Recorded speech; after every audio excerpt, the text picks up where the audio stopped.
ጸሎታ ወበረከታ ያሃሎ ምስለ ኩልነ ሕዝበ ክርስቲያን ለዓለመ ዓለም።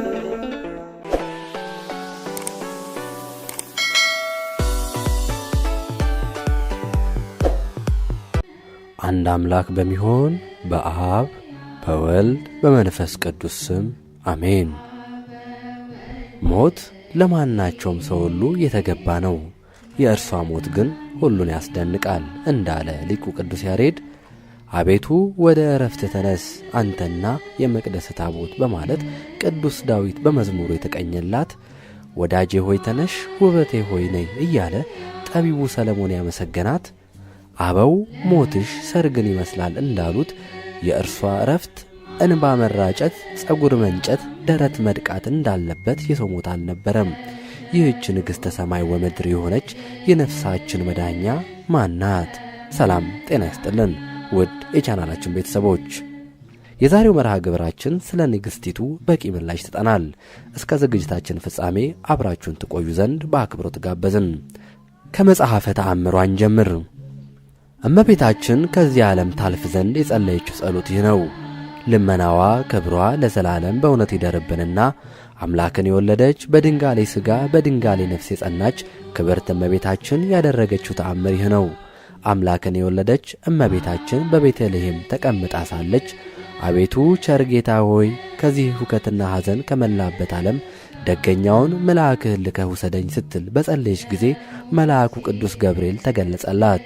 እንዲህም እያለች ስትጸልይ ሰማይ ተከፈተ።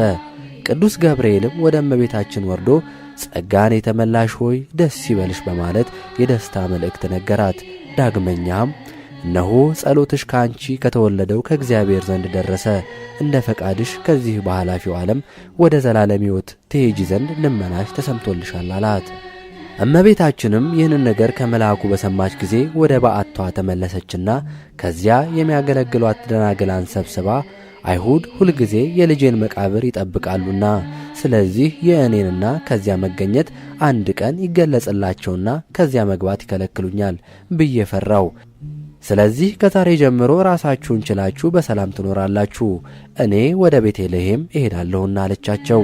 በዚህም ጊዜ ሁሉም በአንድነት ቃላቸውን አስተባብረው ከአንቺ ጋር እንሄዳለን፣ ስለ አንቺ እናት አባታችንን፣ እህት ወንድሞቻችንን ያለንን ሁሉ ትተን ተከትለንሻልና እነሆ አሁንም አንቺ ከሄድሽበት እኛም አብረንሽ እንሄዳለን፣ ባለ ዘመናችንም ሁሉ ከአንቺ አንለይም አሏት። እመቤታችንም በዚያን ጊዜ ይዛቸው ወደ ቤተልሔም ሄደች፣ በዚያም ተቀመጠች። እንዲህ ያለቻቸው ስለ አይሁድ ፍራቻ ሳይሆን ከዚህ ከኃላፊው ዓለም በሞት የመለየቷ ጊዜ ስለ መድረሱ ነበር። እናንት የፍቅሯን ፈለግ የተከተላችሁና በፍቅሯ ቀንበር የተጠመዳችሁ የወንጌል ልጆች ሆይ እንግዲህ እመቤታችን በቤተልሔም ተቀምጣ ሳለች መልአኩ ቅዱስ ገብርኤል ከዚህ ዓለም በሞት የምትለይበትን ጊዜ በክብር እንደነገራት አስተውሉ። ልመናዋ ክብሯ ለዘላለሙ በእውነት ይደርብም። ዕረፍታ ለእግዝእትነ ማርያም ድንግል ወላዲተ አምላክ። በ50 ዓመተ ምሕረት ገደማ በዕለተ እሁድ ጌታችን እልፍ አእላፍ መላእክቱን አስከትሎ መጥቶ እናቴ ሆይ ከዚህ ዓለም ድካም ላሳርፍሽ መጣሁ አላት። እመቤታችንም ልጄ ሰማይና ምድር የማይወስኑን 9 ወር ከ5 ቀን በማኅፀን የተሸክሜ በድንግልና ወልጄ እሞታለሁን አለችው። ጌታችንም በሲኦል የሚሰቃዩ ነፍሳትን አሳያትና እናቴ ሆይ ሞትሽ ለእነዚህ ቤዛ ይሆናቸዋል አላት።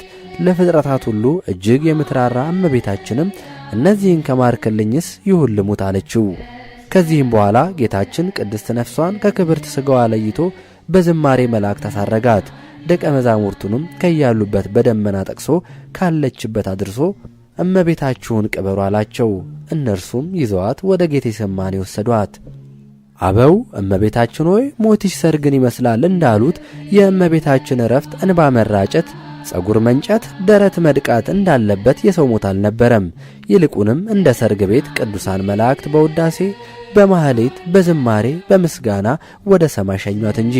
ቅዱስ ያሬድም እመቤታችን ድንግል ማርያም ከምድር ወደ ሰማይ ከፍ ከፍ አለች፣ በዚያም ከልጇ ጋር በአብና በመንፈስ ቅዱስ ቀኝ ተቀመጠች በማለት ዘምሯል። የእመቤታችን ሥጋዋ ከጌቴሰማኔ ወደ ገነት መፍለሱን አስቀድሞ አባቷ ቅዱስ ዳዊት በትንቢት ሲናገር አቤቱ ወደ ዕረፍት ተነስ አንተና የመቅደስ ታቦት በማለት ተንብዮላታል በመዝሙር 131 ከቁጥር 8 ላይ። ይህም ፈጣሪ ሆይ ምእመናን ወደምታሳርፍበት ወደ መንግሥተ ሰማያት የመቅደስህን ታቦት ድንግል ማርያምን ይዘህ ተነስ ሲል ነው። ይህም እመቤታችን ቅድስት ድንግል ማርያም 64 ዓመት በዚህ ዓለም ከኖረች በኋላ ነፍሷ ከሥጋዋ ተለይቶ እንደ ልጇ ትንሣኤ መነሳቷን የሚያመላክት ነው። ታቦት ያላትም ማደሪያው ስለሆነች ነው። ጠቢቡ ሰለሞን በምሳሌ ሲናገር ወዳጄ ሆይ ተነሺ፣ ውበቴ ሆይ ነይ፣ እነሆ ክረምት አለፈ፣ ዝናቡም አልፎ ሄደ፣ አበቦች በምድር ላይ ተገለጡ፣ የዜማም ጊዜ ደረሰ፣ የቁሬውም ቃል በምድራችን ተሰማ፣ በለሱ ጎመራ፣ ወይኖችም አበቡ፣ መዓዛቸውንም ሰጡ፣ ወዳጄ ሆይ ተነሺ፣ ውበቴ ሆይ ነይ እያለ በመኃልየ ሰሎሞን ምዕራፍ 2 ከቁጥር 10 እስከ 14 ሲል ጠቅሶታል። ይህ ኃይለ ቃል ሲተረጎም በውስጡ ብዙ ምስጢራዊ ነገሮችን የያዘ ነው። በክረምትና በዝናብ የተመሰሉ የእመቤታችን መከራዎች ናቸው። የመከራሽ ጊዜ አልፏል ሲላት አበቦች በምድር ላይ ተገለጡ ማለቱ ከልጅሽ እግር ስር ቁጭ ብለው ተምረው ወንጌልን የተቀበሉ ሐዋርያት አንቺን በእናትነት የተረከቡ የሐዋርያት ድምፅ ወይም ስብከት በምድር ላይ ሁሉ መሰማቱን ያጠይቃል። ጠቢቡ ሰለሞን የዜማ ጊዜ ደረሰ ያለው የመከሩን ወቅት ነው። መከር የፍሬ ጊዜ እንደመሆኑ ሐዋርያት የዘሩት ዘር ማለትም ስብከታቸው ፍሬ አፈራና ክርስቲያኖች በዙ፣ በለሱ ጎመራ። በጎ ምግባር የሌላቸው ሰዎች በሐዋርያት ስብከት ተምረው ምግባር መስራት ጀመሩ።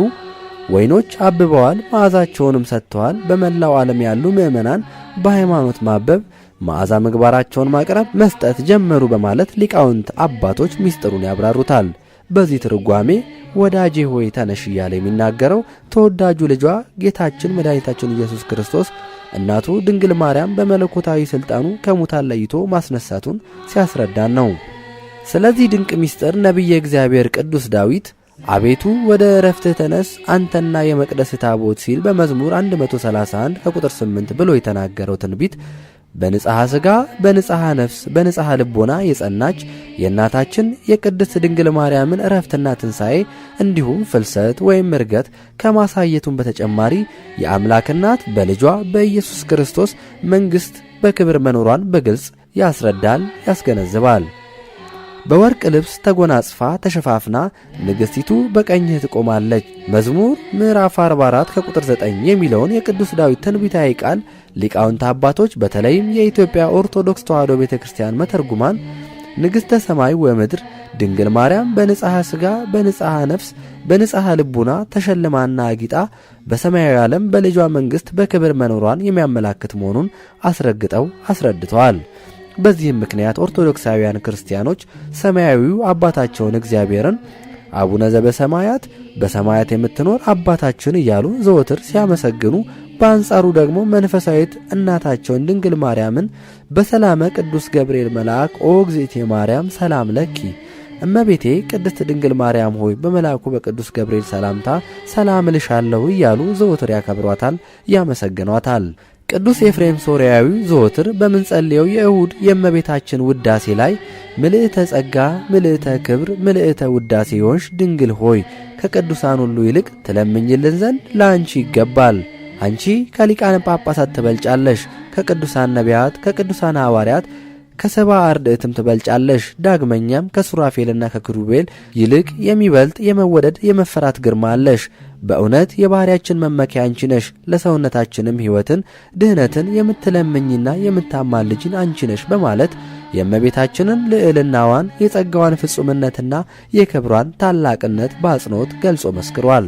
እመቤታችን በጥር 21 ቀን በታላቅ ክብር ካረፈች በኋላ ቅዱሳን ሐዋርያት በፈቃደ እግዚአብሔር ከያሉበት መጥተው በኢየሩሳሌም ተሰብስበው የፈጣሪያችን እናት ድንግል ማርያምን በጸሎትና በማጠንት አክብረው ገንዘው ጥልቅ በሆነ ሐዘን ሊቀብሯት ወደ ጌቴሰማኔ ይዘዋት ሲሄዱ አይሁድ ለምቀኝነት አያርፉምና ቀድሞ ልጇ ሞቶ ተቀብሮ ሳለ ተነሳ እያሉ ሕዝቡን አስኮበለሉ።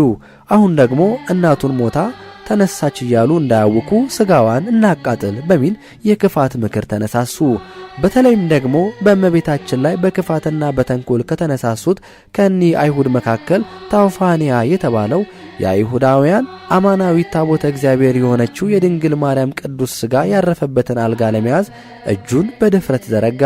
በዚህን ጊዜ ልዑለ ባሕሪ እግዚአብሔር በብሉይ ኪዳን ላይ የአሚናዳብ ልጅ ኦዝ እጁን በታቦተ ጽዮን ላይ በድፍረት በመዘርጋቱ ምክንያት ተቆጥቶ እንደቀጣው ታውፋንያንም ሰማያዊ መልአክ ሰይፍ እጆቹን ቀጣው፣ ቆረጠው። እግዚአብሔር በቀባው ላይ እጁን የሚዘረጋ ንጹሕ አይሆንም ይላል በአንደኛ ሳሙኤል ምዕራፍ 26 ከቁጥር 9። እጆቹ አልጋው ላይ ተንጠልጥለው ቀሩ። ታውፋንያም ስለተቆረጡት እጆቹ ወደ እመቤታችን አምኖ ወደ እርሷ ቢጮህ ቢማጸናት በቅዱስ ጴጥሮስ አማካኝነት እጆቹን እንደ ቀድሞ ሆነው ድነውለታል። በጌታችን ትእዛዝ መልአኩ የእመቤታችንን ቅዱስ ሥጋ ከወንጌላዊ ቅዱስ ዮሐንስ ጋር በገነት በዕፀ ሕይወት ስር በክብር አኑሮታል። ቅዱሳን ሐዋርያት ዮሐንስን ከተመለሰ በኋላ እመቤታችን እንደምን አለች አሉት። ቅዱስ ዮሐንስም ከገነት ከዕፀ ሕይወት ስር አለች አላቸው። እነርሱም ዮሐንስ አይቶ እኛ ሳናይ ብለው በነሐሴ መባቻ ጾም ጀመሩ። ጥር አርፋ በነሐሴ ወር 2 ሱባኤ ይዘው ሲጨርሱ በነሐሴ 14 መልአኩ ቅዱስ ሥጋዋን ከገነት አምጥቶ ሰጥቷቸውና በጸሎትና በምህላ ቀብረዋታል። በዚህ ጊዜ ከ12ቱ ሐዋርያት አንዱ ቶማስ አልነበረም። በሦስተኛው ቀን እንደ ልጇ ተነስታ ስታርግ ቶማስ ከሀገረ ስብከቱ በደመና ተጭኖ ወደ ኢየሩሳሌም ሲመጣ ያገኛታል። በዚህን ጊዜ ትንሣኤዋን ሌሎች ሐዋርያት አይተው ለእርሱ የቀረበት መስሎት አዝኖ በፊት የልጅሽን ትንሣኤ ሳላይ ቀረው፣ አሁን ደግሞ የአንቺን ትንሣኤ ሳላይ ቀረው ብሎ ከደመናው ላይ መውደቅ ተመኘ። በዚህን ጊዜ እመቤታችን ቶማስን አጽናናችው። ከእርሱ በቀር ትንሣኤዋን ሌላ እንዳላየ ነግራው ለምስክር እንዲሆነው ሰበኗን መግነዟን ሰጥታው አረገች። ጌታችን 3 መዓልት 3 ሌሊት በከርሰ መቃብር ቆይቶ ሙስና መቃብር ሳያገኘው መግነዝ ፍቱልኝ መቃብር ክፈቱልኝ ሳይል በሥልጣኑ እሁድ በመንፈቀ ሌሊት እንደተነሳ ሁሉ ክብርት እናቱ እመቤታችን በተቀበረች በሦስተኛው ቀን ማኅደረ መለኮት ናትና ሙስና መቃብር ሳያገኛት መግነዝ ፍቱልኝ መቃብር ክፈቱልኝ ሳትል የልጇ ሥልጣን ኃይል ሆኗት መነሳቷን ትንሣኤዋ እንደ ልጇ ትንሣኤ ነው ተብሎ ሲከበርላት ይኖራል። ቅዱስ ቶማስ ሐዋርያት ወዳሉበት ኢየሩሳሌም በደረሰ ጊዜ እመቤታችን እኮ ቀበርናት ብለው ነገሩት። እርሱም ምስጢሩን ደብቆ ሞት በጥር ነሐሴ መቃብር አላቸው። ሐዋርያትም አንተ ጠራጣሪ ነህ ብለው መቃብሩን ሊያሳዩት ሲከፍቱ አጧት።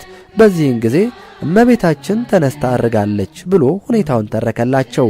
ለምስክር ይሁንህ ብላ የሰጠችውንም ሰበኗን አሳያቸው። ሐዋርያትም ይህን አይተው ትንሣኤዋን አመኑ። ሰበኗን ቆራርጠው ለበረከት ተከፋፍለው ወደ የሀገረ ስብከታቸው ተመልሰዋል። ዛሬም በመጾር መስቀል በካህናት እጅ መስቀላቸው ላይ የሚያስሯት መሐረብ የእመቤታችን ሰበን ምሳሌ ነው። በዓመቱም ሐዋርያት ቶማስ ትንሣኤሽን አይቶ እንዴት እኛ ይቅርብን ብለው ከነሐሴ 1 ጀምረው ሱባኤ ገቡ። በነሐሴ 16 ቀን ጌታችን መድኃኒታችን ኢየሱስ ክርስቶስም ቅዱሳን ሐዋርያት ወደ ሰማይ አሳርጎ እመቤታችንን መንበር፣ ቅዱስ ጴጥሮስን ተራዳይ ካህን፣ ቅዱስ እስጢፋኖስን ሰራይ ዲያቆን አድርጎ ቅዳሴ ቀድሶ አቅርቧቸዋል። ቅዱሳን ሐዋርያትም የእመቤታችንን ትንሣኤና እርገቷን በዓይናቸው አይተውና በሚገባ ተረድተው ዓለምን ዙረው አስተምረዋል። ልመናዋ ክብሯ ለዘላለም በእውነት ይደርብን። የቅዱሳኑ ረድኤት በረከታቸው ይደርብን፣ በጸሎታቸው ይማረን። የብርሃን እናቱ ድንግል ወላዲተ አምላክ ከባሏ በረከትን ትክፈለን፣ በጸሎቷ ታስምረን። የልጇንና የእሷን ሞት በሚመስል ሞት ሞተን ትንሣኤያቸውን በሚመስል ትንሣኤ እንተባበር ዘንድ ትርዳን በእውነት አሜን። የዛሬውን መርሃ ግብራችንን ስናዘጋጅ በምንጭነት የተጠቀምናቸው ስንክሳር ዘወርኀ ጥር፣ ታምረ ማርያም፣ ድርሳነ ኪዳነ ምሕረት፣ የገነተ ጽጌ ቅዱስ ጊዮርጊስ ሰንበት ትምህርት ቤትና የማኅበረ ቅዱሳን አውሮፓ ማዕከል መካነ ድሮችና የቅዱሳን ታሪክ መጻሕፍትን ነው። ወስብሐት ለእግዚአብሔር። አበቃን።